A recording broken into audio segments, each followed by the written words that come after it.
Hi everyone, आज हम बात करेंगे recognition and enforcement of foreign judgment in India. एक फॉरेन जजमेंट इंडिया में किस तरीके से रिकग्नाइज और एनफोर्स कराई जाती है, उसके लिए हम कुछ इंपॉर्टेंट टर्म्स भी देखेंगे और फिर हम बात करेंगे section 13 and section 14 of CPC के बारे में। तो रिकग्निशन का और एनफोर्समेंट का बेसिकली मतलब ये होता है मेक श्योर करना कि एक फॉरेन जजमेंट किस तरीके से कैरिड आउट करी जा रही है दूसरी कंट्री में।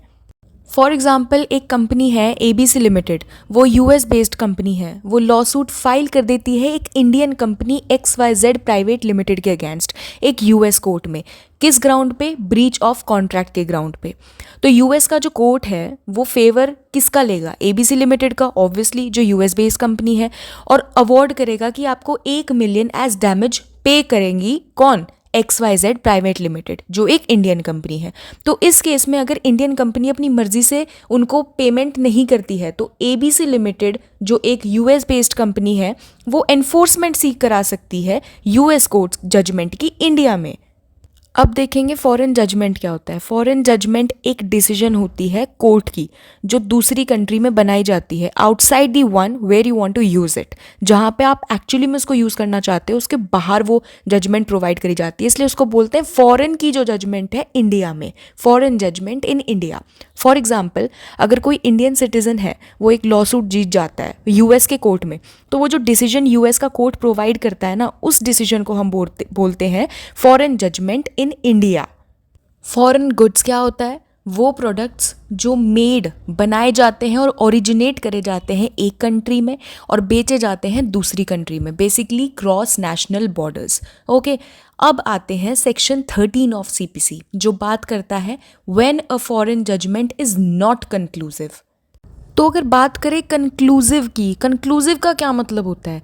कंक्लूसिव का मतलब होता है जब फॉरेन डिसीजन एक कॉम्पिटेंट कोर्ट पास करता है प्रॉपर जुरिस्डिक्शन के साथ, या फिर मेरिट्स ऑफ द केस पर वो डिसाइड हुआ हो, फ्रॉड से वो ऑब्टेन ना हुआ हो और कोई भी नेचुरल जस्टिस के प्रिंसिपल को वियोलेट ना करता हो, किसी भी पब्लिक पॉलिसी को इंडिया में वो वियोलेट ना करता हो। तो यहाँ पर सेक्शन 13 बात करता है when a foreign judgment is not conclusive, जब कंक्लूसिव नहीं होती। इसका मतलब ये है कि वो इन कंडीशंस के साथ डील करता है जहाँ पर फॉरेन कोर्ट की जो जजमेंट होती है वो इंडिया में एनफोर्स कराई जाती है, रिकॉग्नाइज भी कराई जाती है, बट एक्सेप्ट इन केसेस में, जो अब मैं आपको बताऊंगी 6 मेन केसेस। ये एक्सेप्शंस है सेक्शन 13 की जहां पर फॉरेन जजमेंट कंक्लूसिव नहीं होती। तो सबसे पहला एक्सेप्शन है judgment not given by a competent court. जब एक फॉरेन कोर्ट के पास प्रॉपर अथॉरिटी जुरिस्डिक्शन नहीं होता किसी केस को सुनने का, तो उसकी जजमेंट जो होगी वो इंडिया में रिकॉग्नाइज नहीं करवाई जाएगी। दूसरा है judgment not on the merits of the case. अगर जजमेंट आपकी एक्चुअल फैक्ट्स के ऊपर या इश्यूज़ के ऊपर नहीं होती, ठीक है, जो केस में एक्चुअल फैक्ट्स और इश्यूज होते हैं उनके ऊपर नहीं होती है, तो भी वो इंडिया में एनफोर्स नहीं कराई जाएगी। तीसरी है जजमेंट ऑब्टेन बाय फ्रॉड। अगर जजमेंट डिसऑनेस्टी के ऊपर बेस्ड करती है या फिर फ्रॉडलेंट एक्शंस के ऊपर बेस्ड करती है, जैसे कि झूठ बोलना या फिर मिस रिप्रेजेंट करना फैक्ट्स को कोर्ट में, तो तब भी वो एनफोर्स नहीं करवाई जाएगी। उसके बाद है fourth, judgment contrary to principles of natural justice. अगर जजमेंट जो बनाई गई है वो बेसिक फेयरनेस, जो रूल्स होते हैं जस्टिस के, जैसे कि दूसरी पार्टी को चांस ना देना सुनने का, तो इन केसेस में वो प्रिंसिपल्स ऑफ नेचुरल जस्टिस को कॉन्ट्रेरी करती है और एनफोर्स नहीं कराई जाएगी इंडिया में। फिफ्थ है judgment based on law opposed to Indian law. अगर कोई भी फॉरेन कोर्ट की जजमेंट उन लॉज के ऊपर बेस्ड है जो इंडियन लॉज को कॉन्ट्रेरी करते हैं, उस केस में भी जो जजमेंट है वो रिकॉग्नाइज नहीं कराई जाएगी। और लास्ट है judgment sustaining breach of any Indian law. अगर फॉरेन जजमेंट किसी भी इंडियन लॉ की ब्रीच करती है तो उस केस में भी जो आपकी एनफोर्समेंट है वो इंडिया में इलीगल मानी जाएगी और वो वैलिड नहीं कंसिडर होगी।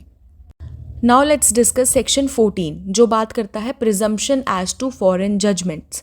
सेक्शन 14 जो CPC का है वो प्रोवाइड करता है एक legal presumption about the conclusiveness of foreign judgment, कि फॉरेन जजमेंट कंक्लूसिव कब मानी जाती है। सेक्शन 13 में वो आपको एक्सेप्शंस दे रखी थी, 6 एक्सेप्शंस, जिन केसेस में वो कंक्लूसिव नहीं मानी जाती, लेकिन सेक्शन 14 में बताया गया है वो कब कंक्लूसिव मानी जाएगी। So let's read the bare act language first. The court shall presume, upon the production of any document purporting to be a certified copy of a foreign judgment, that such judgment was pronounced by a court of competent jurisdiction, unless the contrary appears on the record or is proved by the party contesting it. इसका मतलब ये है कि जब कोई एक certified copy लेके किसकी फॉरेन कोर्ट की जजमेंट की एक सर्टिफाइड कॉपी लेके इंडियन कोर्ट में उसको प्रेजेंट करता है तो इंडियन कोर्ट ये अज्यूम करेगा कि फॉरेन कोर्ट के पास अथॉरिटी थी, जुरिस्डिक्शन था उस केस को डिसाइड करने का। हालांकि जो अजम्पशन उन्होंने दी है वो फाइनल नहीं होती है। अगर दूसरी पार्टी कुछ ऐसा एविडेंस शो कर दे कि फॉरेन कोर्ट ने मतलब कुछ ऐसे एक्सेप्शंस दिखा दे जो हमने सेक्शन 13 में डिस्कस करे थे कि उनके पास प्रॉपर अथॉरिटी नहीं थी या फ्रॉड पे ऑब्टेन हुई है या कुछ भी ऐसा कंडीशन, तो अगर ऐसा कुछ है जजमेंट में जो प्रूव कर देगा कि ये जजमेंट गलत है, तो फिर उसके बाद इंडियन कोर्ट इस प्रॉपर जो ये जजमेंट निकल के आई है यूएस कोर्ट से उसको रिजेक्ट कर देगा, उस अजम्पशन को रिजेक्ट कर देगा। तो इन शॉर्ट सेक्शन 14 बोलता है कि एक फॉरेन जजमेंट को हम प्रिज्यूम करेंगे conclusive, it is considered correct unless proven otherwise. जब तक कोई उसको गलत साबित नहीं कर देता तब तक हम उसको करेक्ट ही मान के चलेंगे। So I hope you understood the topic. Stay tuned for more videos.